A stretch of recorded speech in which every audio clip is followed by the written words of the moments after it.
Olá a todos, eu sou o professor Everton Petila e nessa videoaula serão apresentados os métodos utilizados para armazenamento de dados em um sistema de banco de dados, as principais técnicas para indexação de arquivos e depois veremos as fases utilizadas no processamento de consultas. De modo geral, os bancos de dados são armazenados fisicamente como arquivos de registros. E esses arquivos de registros, eles precisam ser armazenados fisicamente em algum meio de armazenamento no computador, para que depois o software de SGBD possa então recuperar e atualizar esses dados conforme a necessidade.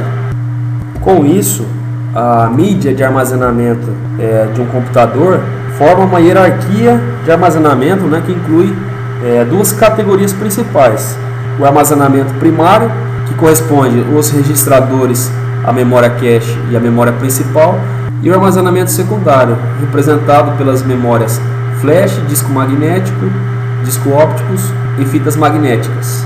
Enquanto as memórias principais podem ser operadas diretamente pela CPU, as memórias secundárias e terciárias elas precisam ser carregadas para as memórias principais para depois serem processadas pela CPU. Outro ponto importante é que, enquanto as memórias principais são voláteis, ou seja, caso não exista energia, os dados são apagados, por outro lado, as memórias secundárias e terciárias garantem que os dados permaneçam existindo fisicamente após uma interrupção de energia. Isso significa que um grande banco de dados nós precisamos armazenar em algum meio de memória secundária ou terciária. Uma outra questão importante dessas duas categorias em relação à velocidade e o custo. Quanto maior a velocidade dessas memórias, maior vai ser o seu custo. No entanto, essas memórias que são consideradas memórias rápidas, elas, via de regra, são de capacidade limitada.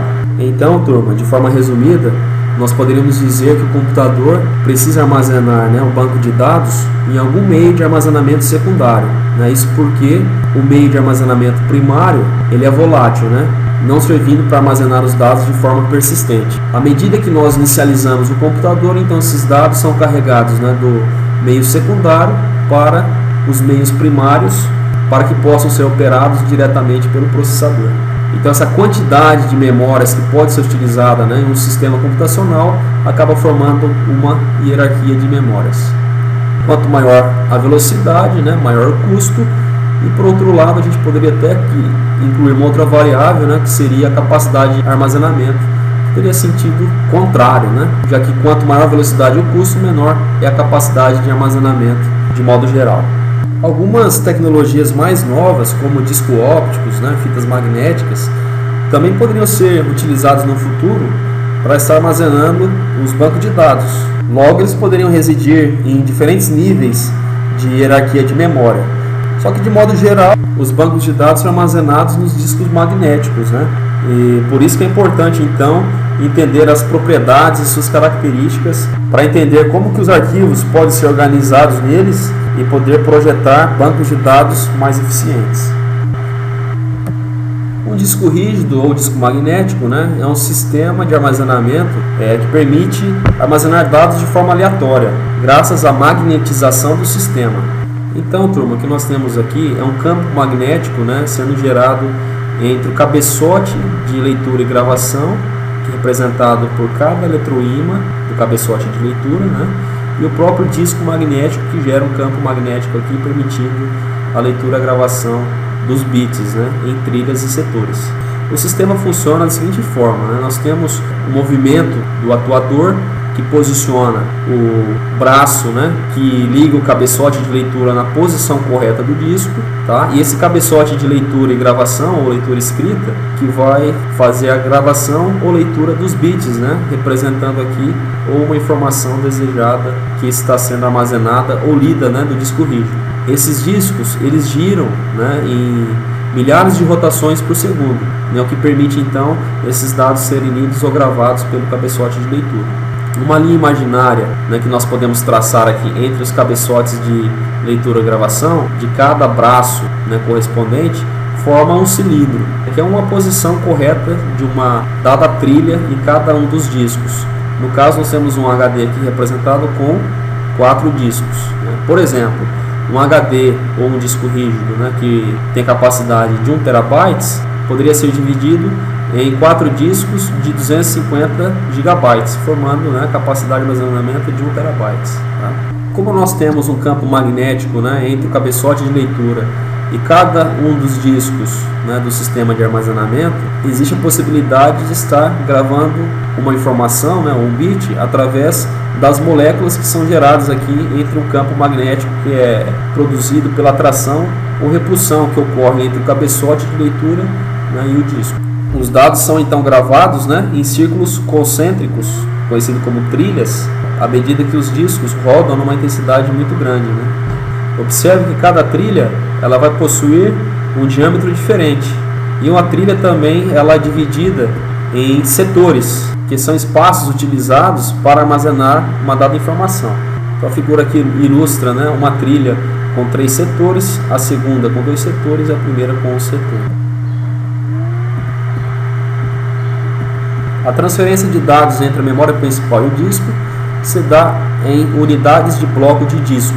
E essas partes, conhecidas como blocos de disco, elas são carregadas do disco rígido ou do disco magnético para a memória principal, à medida que precisamos carregar os dados do disco rígido para a memória principal, porque apenas os dados da memória principal que podem ser executados pelo processador.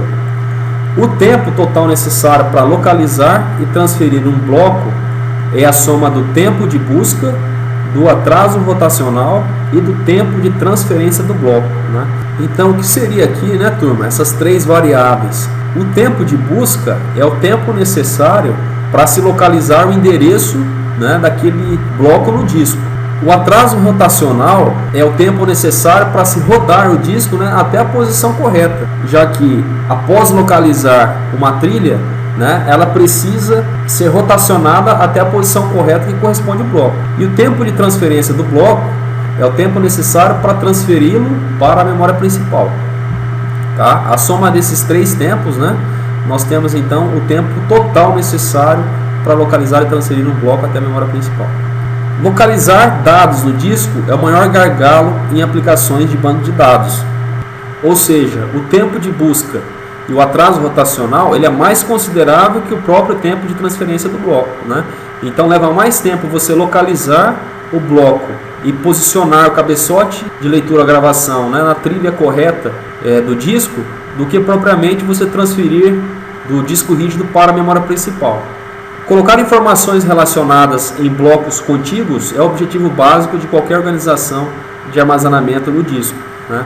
Então, que maravilha seria, né, se todos os blocos estivessem armazenados de forma sequencial, né? Porque você poderia localizar e transferir esses blocos de dados de forma mais rápida, né?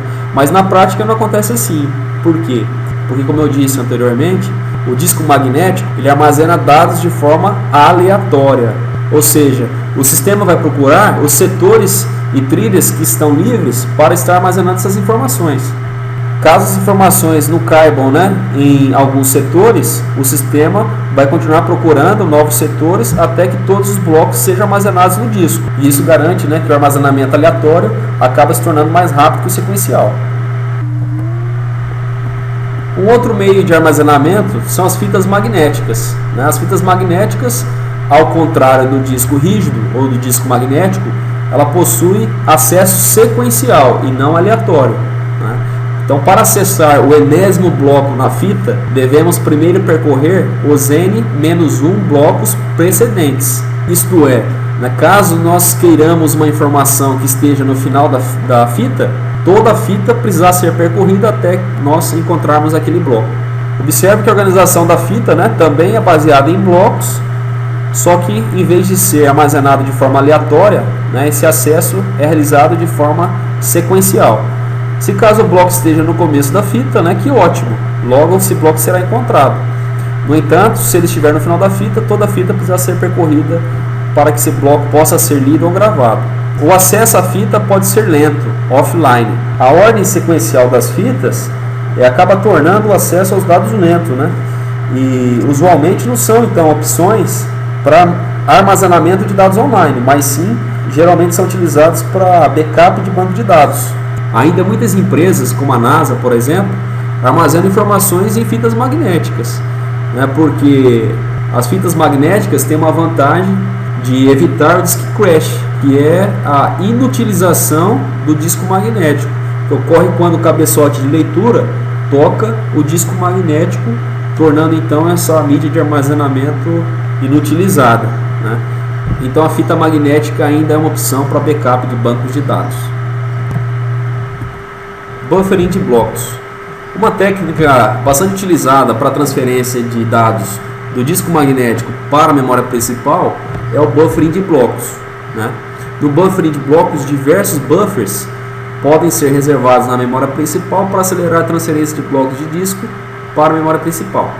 Ou seja, na memória principal podem ser reservados vários espaços que poderiam ser utilizados para receber blocos de dados, né, lá do disco magnético, tá?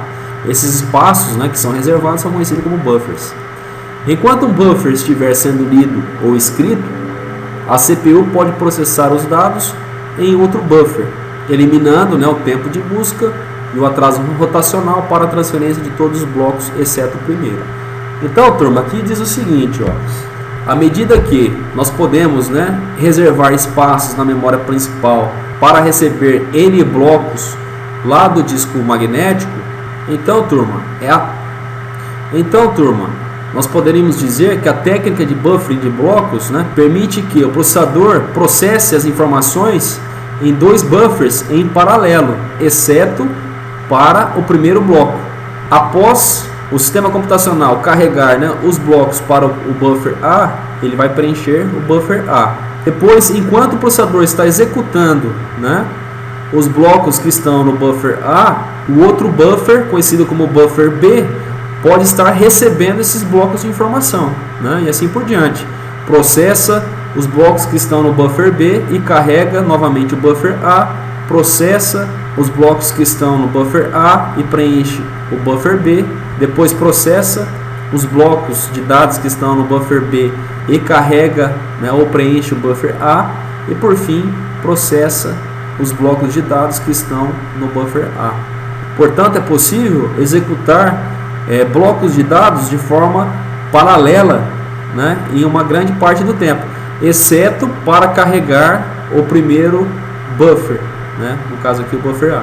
Então essa técnica garante eliminar o tempo de busca e o atraso rotacional para transferir todos os blocos, né, para o buffer A e buffer B, porque eles podem ser executados em paralelo, exceto o primeiro, porque ainda não tenho nenhum buffer, né, então preciso carregar e necessariamente aguardar o tempo de busca e o atraso rotacional para transferir esse bloco para esse buffer. Ok? Registros. Um arquivo é uma sequência de registros, né? E um registro é uma coleção de valores relacionados que podem ser representados por N bytes, tá? Existem alguns registros que são de tamanho fixo e outros de tamanho variável. Então o registro, né, pode ser utilizado para armazenar uma entidade em particular, né? Por exemplo, o nome de um funcionário, com os valores para nome, para o número do serviço social, salário, código, departamento e a data de contratação, né? E assim por diante. Existem basicamente duas formas de representação. Registro de tamanho fixo demarca a posição que inicia o valor de um dado atributo, né, e onde encerra o valor desse dado atributo. Por exemplo, do byte 1 ao byte número 30, né, esse espaço é utilizado para armazenar o nome do funcionário, tá? Do byte 31 até o byte 39 é utilizado para armazenar o número do seguro social. Do byte 40 ao 43, o salário desse funcionário, né? E assim por diante, tá? Então ele demarca as posições fixas, né, de maneira exata, onde inicia e termina cada atributo para receber uma dada informação. Uma outra representação que pode ser utilizada é a de registro de tamanhos variáveis, né, onde nós podemos ter um ou mais atributos com valores variáveis. Por exemplo, número do seguro social, salário e código, eles possuem tamanho fixo, né? sendo representado aqui por 9 bytes, 4 bytes e 4 bytes. No entanto, o atributo nome, nesse tipo de registro, possui tamanho variável. Como eu sei que esse tamanho é variável? Porque existe um caractere separador que delimita o final do atributo. Então foram utilizados aqui 12 bytes para armazenar o nome. O byte número 12 é utilizado para demarcar o final desse valor de informação do atributo nome, separando o valor de informação do próximo atributo. Basta ter apenas um atributo variável para que o registro seja considerado de tamanho variável. Tá ok?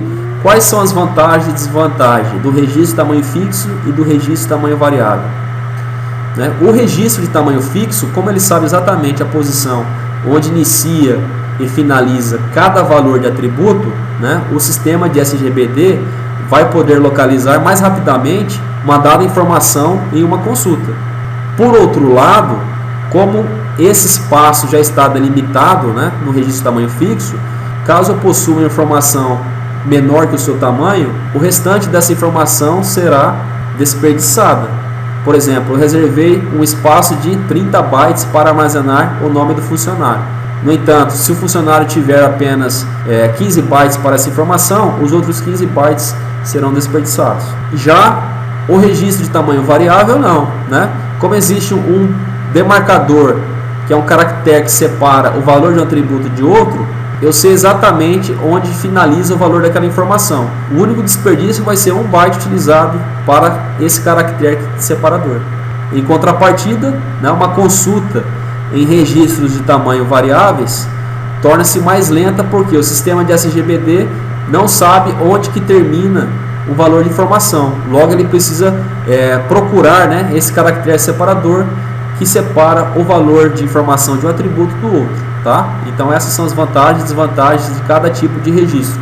Registro de tamanho fixo e registro de tamanho variável. Bom, um arquivo de registros ele precisa ser armazenado em blocos de disco. Então podemos pensar uma tabela com vários registros, ela vai ser armazenada no disco magnético como um arquivo, mas esse arquivo ele pode ocupar mais de um bloco.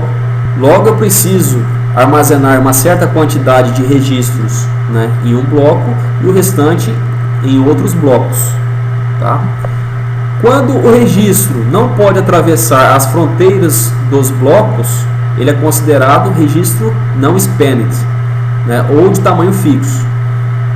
Por outro lado, quando os registros podem se fragmentar por mais de um bloco, utilizando o conceito de ponteiros, ele é conhecido como spanned, ou de tamanho variável.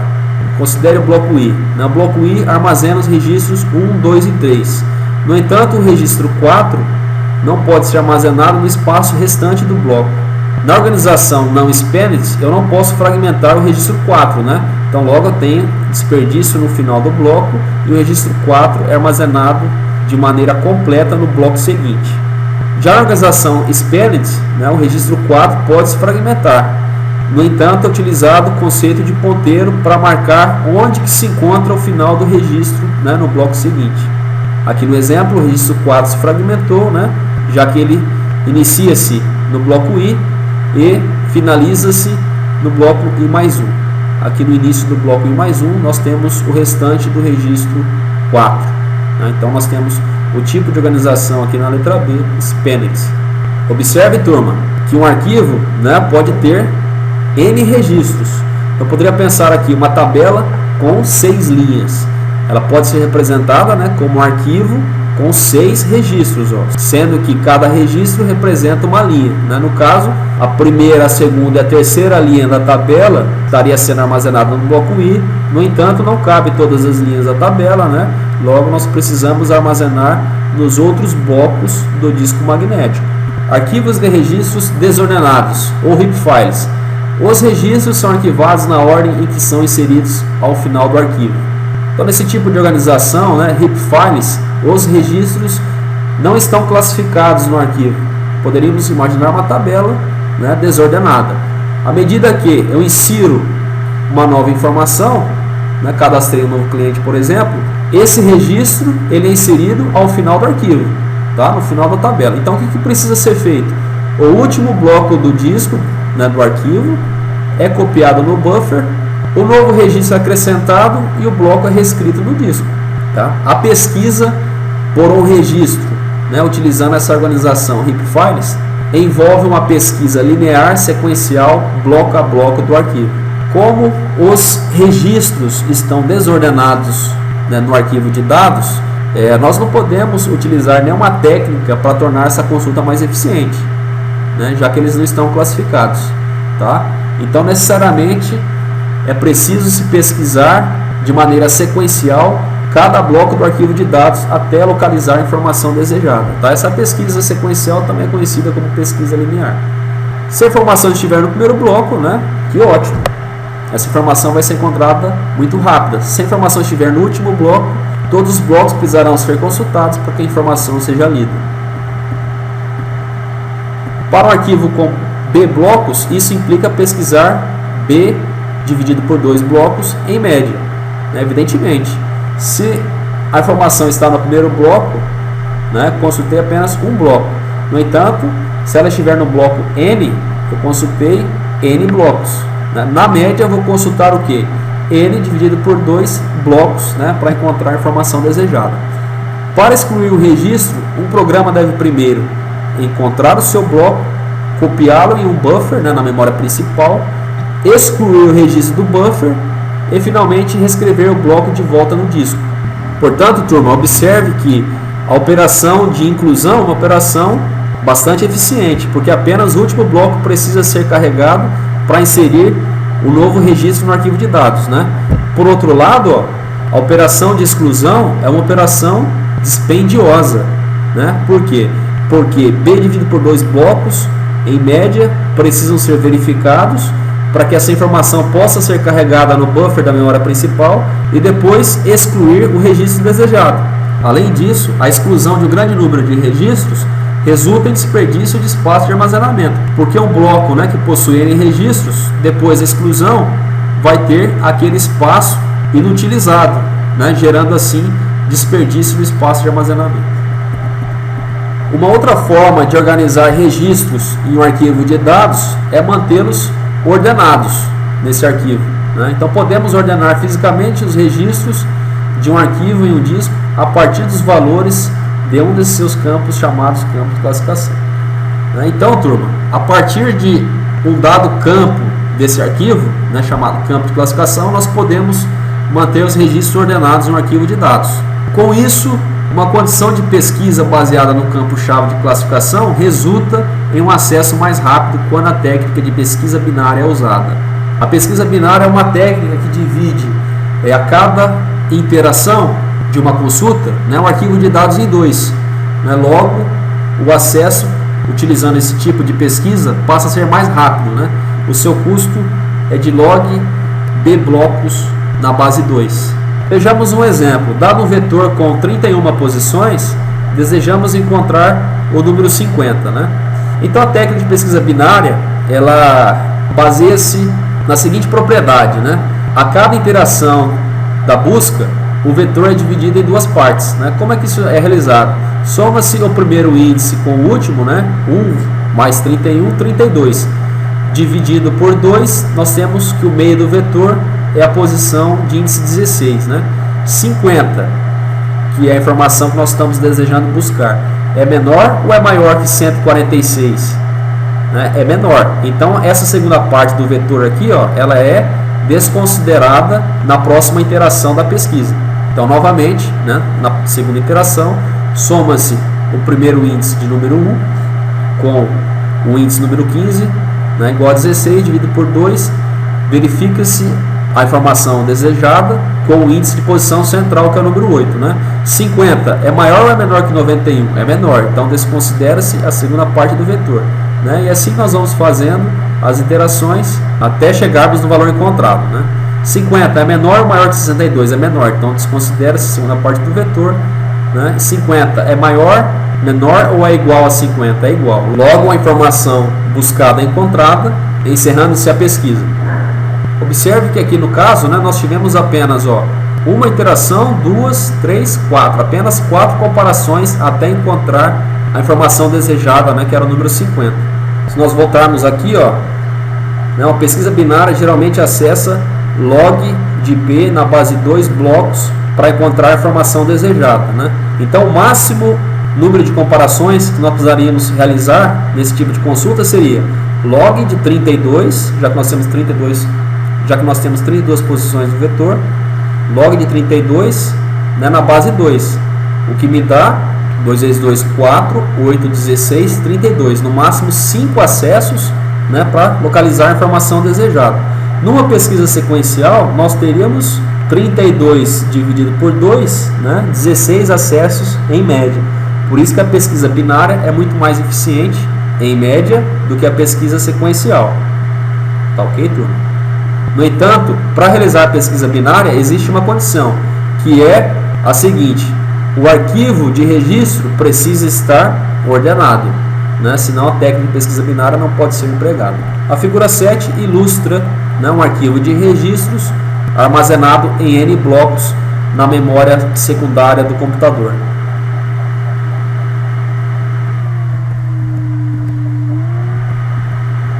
Continuando, né, arquivos de registro ordenados. A inclusão e a exclusão de registros são operações dispendiosas para um arquivo ordenado. Isso porque, para incluir, né, um novo registro no arquivo de dados, eu preciso incluí-lo na posição correta. Logo, eu preciso verificar, né, diante da classificação dos registros, qual bloco o registro deve ser incluído. Uma opção para tornar a inclusão mais eficiente é manter alguns espaços não utilizados em cada bloco para novos registros. Só que essa técnica não é muito viável, porque de tempos em tempos você pode ocupar, né, esse espaço reservado. Tá? Um outro método frequente utilizado é criar um arquivo desordenado temporário, chamado de arquivo de overflow, né? Então, caso não exista mais espaço nesse bloco para armazenar um registro, né, classificado no arquivo de dados, nós poderíamos incluir em um outro arquivo desordenado chamado arquivo de overflow, né? Seriam os registros que não cabem nos blocos correspondentes. Modificar um campo de classificação requer a exclusão do registro antigo, seguida pela inserção do registro modificado, né? Isso é interessante. À medida que um arquivo de registros é baseado em um campo de classificação, caso nós modifiquemos um valor de campo de classificação, é preciso excluir o registro antigo, né, e inserir o registro modificado com o novo valor na posição correta. Uma outra técnica que pode ser utilizada para armazenar registros no arquivo de dados são as técnicas de hash, né? A técnica de hash é uma técnica baseada num campo de hash, que é o campo que possui condição de pesquisa, né? Esse campo também é chamado de chave de hash, quando ele é um campo-chave do arquivo, e além disso utiliza uma função que calcula a posição que esse registro deve ser armazenado no arquivo de dados, né? Essa função é conhecida como função de hash e é utilizada para gerar o endereço do bloco de disco em que o registro está armazenado, né? A técnica de hash pode ser implementada ou por hash interno ou por hash externo. O hash interno é implementado por uma tabela de hash, né, por meio do uso de vetor de registros. Esse vetor deve possuir um índice, né, com o valor inteiro entre 0 e -1 posições, né, e uma função para calcular o endereçamento correto desse registro, tanto para ser armazenado quanto para ser lido. Uma função hash típica é a seguinte, ó, hk igual kmod m, onde k é campo de hash inteiro e m número de posições, né? Então a função de hash típica pode ser calculada da seguinte forma, turma: k, né, sendo campo de hash, o número inteiro, a função mod, né, que é a função do resto, e m sendo o número de posições, né? Exemplo: k poderia ser o número do CPF de um dado funcionário, né, resto m posições de um vetor, né? Dado um CPF com 11 dígitos numéricos, se nós dividirmos esse valor do CPF pelo número de posições de vetor, suponhamos aqui um vetor de 1000 posições, né, o resto dessa divisão vai ser necessariamente menor do que 1000. E esse valor do resto da divisão será a posição que o registro deve ocupar no vetor. Então, uma forma de distribuir, né, aleatoriamente os registros em um dado vetor. Para a cadeia de caracteres, os códigos numéricos ASCII2 associados a caracteres podem ser utilizados na transformação, né? Se esse campo de hash fosse um valor alfanumérico, nós poderíamos transformá-lo, né, utilizando aqui os códigos numéricos da tabela ASCII2 para representar essa transformação da função. Outras funções de hash também podem ser utilizadas. Exemplo, em vez de usar a função, né, do resto, onde nós empregamos o campo de hash com a função do resto pelo número de posições do vetor, nós poderíamos estar utilizando outras funções, né? Então, dado um vetor de 1000 posições, nós poderíamos escolher 3 valores numéricos, né, desse valor de CPF. Por exemplo, os 3 últimos números. Os 3 últimos números formariam valores entre 0 até 999, né, ocupando as posições do vetor de forma aleatória.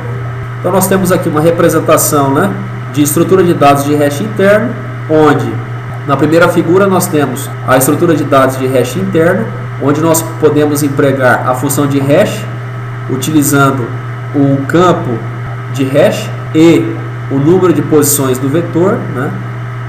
Consideremos o vetor de 1000 posições, nós poderíamos usar as posições de 0 até 999.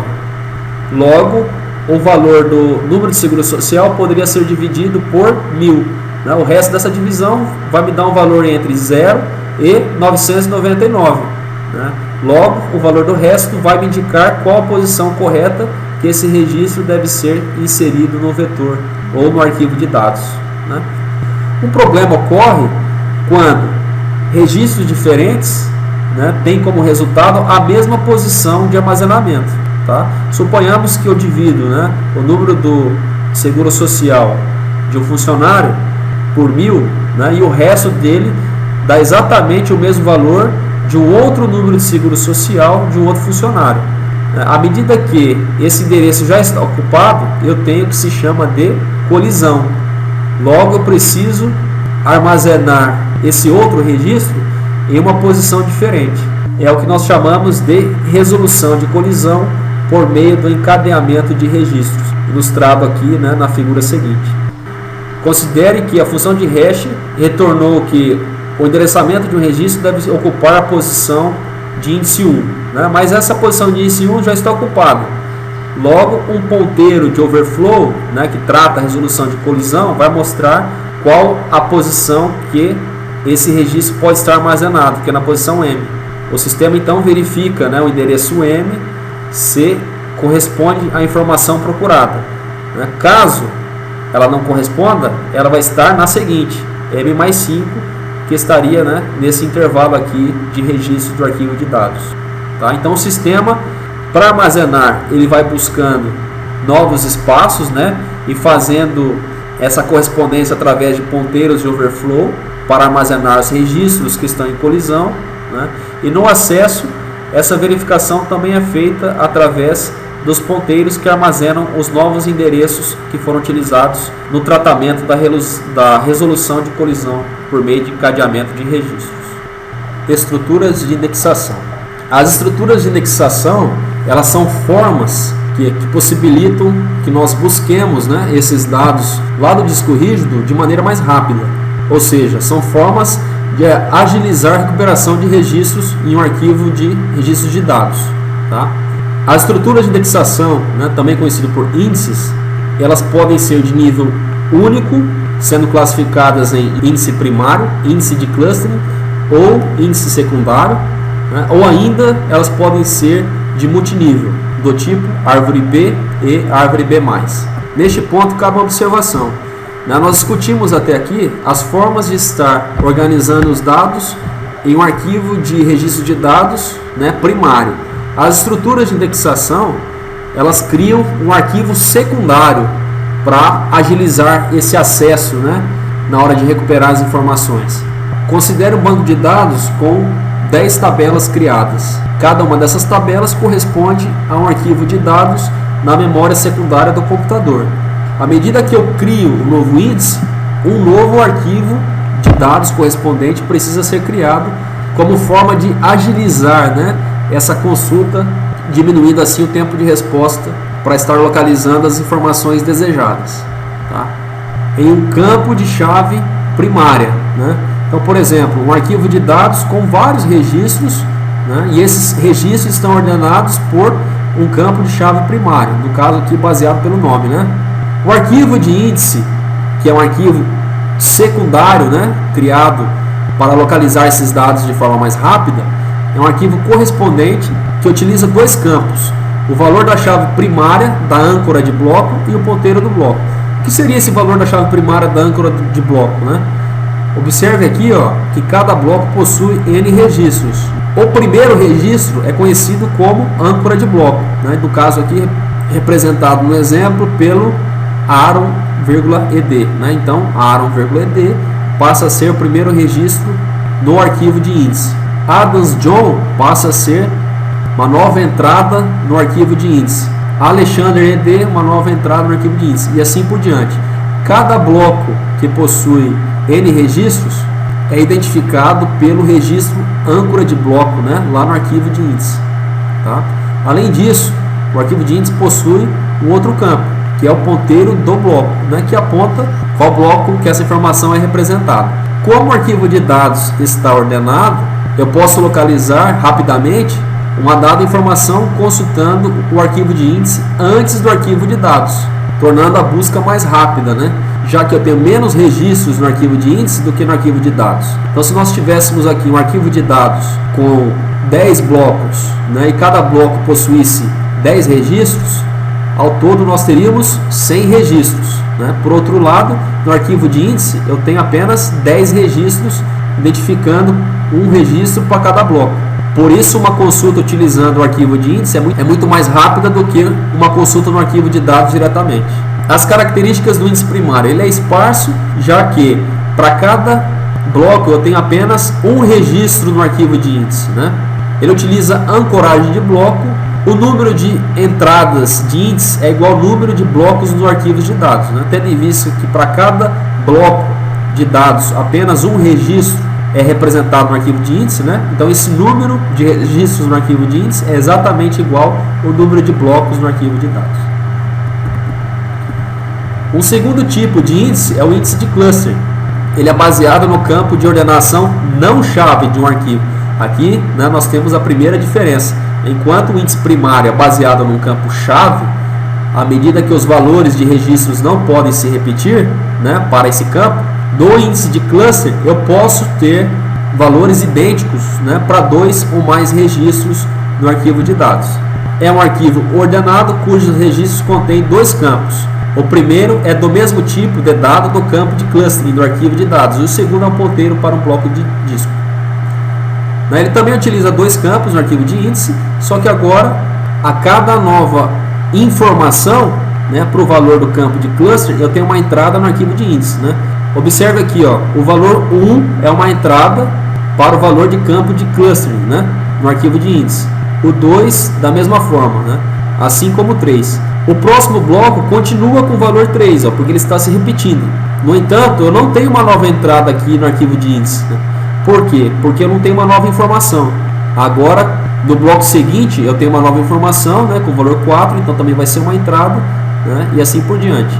Neste bloco eu tenho vários registros, né, com campo de cluster valor 6, e de modo semelhante, no bloco seguinte eu não tenho uma nova entrada de arquivo de índice, mas sim um ponteiro de bloco que aponta para o próximo bloco que possui a mesma informação do campo de cluster. Portanto, cada entrada no arquivo de índice não é igual ao número de bloco no arquivo de dados, né, como acontecia lá no índice primário. Uma outra diferença, né, é que o campo de clustering ele pode se repetir, diferente do campo de chave primária lá no índice primário. Observe aqui, turma, que o número de departamento, né, se repete para funcionários distintos, já que N funcionários podem trabalhar no mesmo departamento. Então, neste caso, nós poderíamos estar criando, né, um índice de cluster para este atributo de número de departamento, né, sendo ele representado aqui como campo de cluster. Um outro índice que pode ser criado para agilizar a recuperação das informações é o índice secundário. O índice secundário ele é utilizado geralmente quando já existe um outro tipo de índice, como o índice primário ou o índice de cluster, né? Então eu posso estar criando um índice secundário nos outros atributos do arquivo de dados.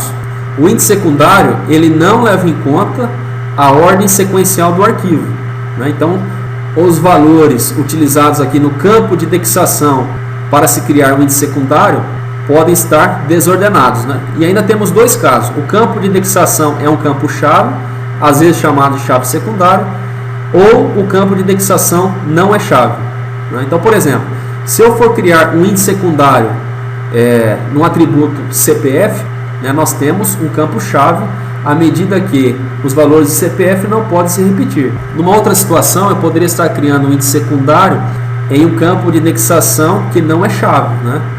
Exemplo, para o atributo cidade, os valores de entidades diferentes podem se repetir.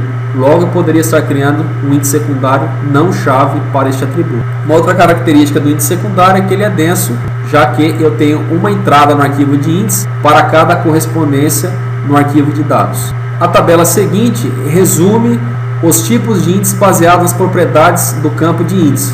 Então, em um arquivo de dados ordenado, nós podemos criar ou um índice primário, né, quando o campo de índice utilizado é chave, ou um índice de agrupamento, ou clustering, né, quando o índice utilizado para classificação dos registros não é chave. Já o índice secundário não considera a ordenação física dos dados no arquivo, né, podendo ser chave quando os valores não podem se repetir, ou não chave quando os valores podem se repetir para o índice secundário. A seguir temos as propriedades dos tipos de índice, né? Para o índice primário, o número de entradas de índice é igual ao número de blocos, né, no arquivo de dados.